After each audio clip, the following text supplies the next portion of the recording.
Okay sir 2024-25ನೇ ಶೈಕ್ಷಣಿಕ ವರ್ಷದಲ್ಲಿ ಶ್ರೀ ಶಾರದಾ ವಿದ್ಯಾಸಂಸ್ಥೆಯಿಂದ ಎಷ್ಟು ಜನ ವಿದ್ಯಾರ್ಥಿಗಳು ಪರೀಕ್ಷೆಗೆ ಬಂದಿದ್ದಾರೆ ಸರ್? 208 ಜನ ವಿದ್ಯಾರ್ಥಿಗಳು ಪರೀಕ್ಷೆಗೆ ಹಾಜರಾಗಿದ್ರು. ಅದರಲ್ಲಿ 108 ಜನ ಪಾಸ್ ಆಗಿದ್ದಾರೆ. ಅದರಲ್ಲಿ ಡಿಸ್ಟಿಂಕ್ಷನ್ 10 ಬಂದಿದೆ. ಫಸ್ಟ್ ಕ್ಲಾಸು 61 ಬಂದಿದೆ. ಸೆಕೆಂಡ್ ಕ್ಲಾಸು 35 ಬಂದಿದೆ. ಪಾಸ್ ಕ್ಲಾಸು 2 ಮಾತ್ರ ಬಂದಿದೆ ಒಟ್ಟಾರೆ ಫಲಿತಾಂಶ ಎಷ್ಟು ಬಂದಿದೆ ಸರ್? 52%. ಕಳೆದ ವರ್ಷಕ್ಕಿಂತ ಈ ವರ್ಷ ಯಾವ ರೀತಿ ಇದೆ? ಕಳೆದ ವರ್ಷಕ್ಕಿಂತ ಈ ವರ್ಷ ನಮ್ಮ ಶಾಲೆದು ಒಂದು 5% ಇಂಪ್ರೂವ್ ಆಗಿದೆ. ಈಗ ನೆಕ್ಸ್ಟ್ ಇಯರ್ಗೆ ಇನ್ನೂ ಸ್ವಲ್ಪ ಇದನ್ನ ಉತ್ತಮಪಡಿಸ್ಕೊಳ್ಳೋದಕ್ಕೆ ಪ್ರಾಮಾಣಿಕವಾದ ಪ್ರಯತ್ನ ಮಾಡ್ತೀವಿ ಸರ್. ನಮ್ಮ ಆಡಳಿತ ಮಂಡಳಿ ಸಹಕಾರ ಇದೆ ಸಂಪೂರ್ಣವಾಗಿ. ಅದು ಸ್ವಲ್ಪ ಕಡಿಮೆ ಆಗಿದೆ ಅಂತ ಬೇಜಾರಿದೆ ನಮಗೂ ಕೂಡ.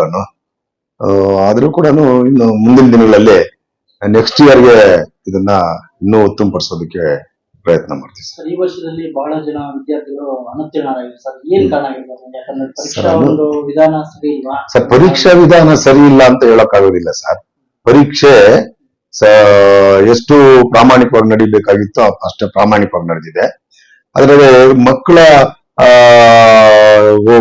ಆಸಕ್ತಿ ಸ್ವಲ್ಪ ಕಡಿಮೆ ಆಗಿದೆ ಸರ್. ಮಕ್ಕಳಲ್ಲಿ ಓದ್ತಕ್ಕಂತ ಆಸಕ್ತಿ ಸ್ವಲ್ಪ ಕಡಿಮೆ ಆಗಿದೆ.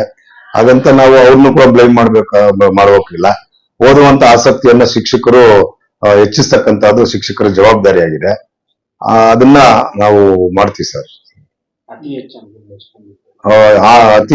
ಹೆಚ್ಚು ಅಂಕಗಳು ಹರ್ಷ ಅಂತ ಗುಡ್ಪಲ್ಲಿಯಿಂದ ಬರ್ತಾಳೆ, ಒಬ್ಬ ಬಡ ರೈತನ ಮಗಳು. 610 ಅಂಕಗಳು ಬರ್ತಿದ್ದಾರೆ ಸರ್. ಸರ್, ಫಲಿತಾಂಶದ ಬಗ್ಗೆ ನನಗೆ ಅಷ್ಟೊಂದು ತೃಪ್ತಿ ತಂದಿಲ್ಲ ಸರ್. ಈಗ ನಮ್ಮ ಶಾಲೆ ಫಲಿತಾಂಶ ಮತ್ತು ನಮ್ಮ ಜಿಲ್ಲೆ ಫಲಿತಾಂಶ, ತಾಲೂಕು ಫಲಿತಾಂಶ ಕೂಡ ನಮ್ಗೇನು ಅಷ್ಟು ತೃಪ್ತಿ ತಂದಿಲ್ಲ. ಆದ್ರೆ ಮುಂದಿನ ವರ್ಷದಲ್ಲಿ ಇದನ್ನ ಉತ್ತಮಪಡಿಸ್ಕೊಳ್ಳೋದಕ್ಕೆ ಪ್ರಯತ್ನ